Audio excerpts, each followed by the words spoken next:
আচ্ছা, কোশ্চেনে দেওয়া আছে একটি ক্রমিক সমানুপাতের প্রথম ও তৃতীয় রাশি যথাক্রমে 4 ও 16 হলে এর মধ্যে সমানুপাতি কত? তো এখানে সমাধান দুইভাবে করা যায়। তো প্রথম সমাধান অনুযায়ী যদি আমরা দেখি যে আমরা জানি a/b=b/c।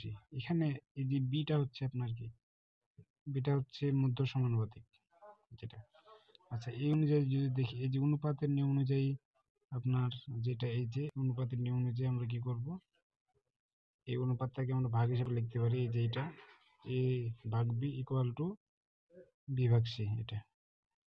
তো এই অনুযায়ী আপনারা এখন গুণ করেন, গুণ করলে কি হবে, b² সমান ac। তো এই b² e এবং c এর মান বসাই দিই। এর মান হচ্ছে আপনার 16 বা এর মান 4, বির মান 16। আচ্ছা, এটা বসাই দিলাম।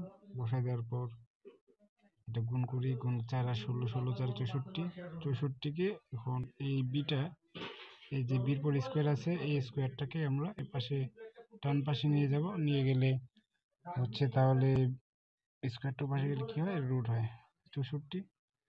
এটাকে রুট করলে হয় 8। এই যে একটা আপনার বির মান পাইলাম 8, মানে বির মান হচ্ছে আপনার 8, যেটা হচ্ছে মধ্য সমানুপাতি। বা অথবা আমরা বলতে পারি যে মধ্য সমানুপাতি মধ্যমান সমানুপাত সমান রুট প্রথম সংখ্যার গুণফল ইন্টু হচ্ছে আপনার তৃতীয় সংখ্যার গুণফল।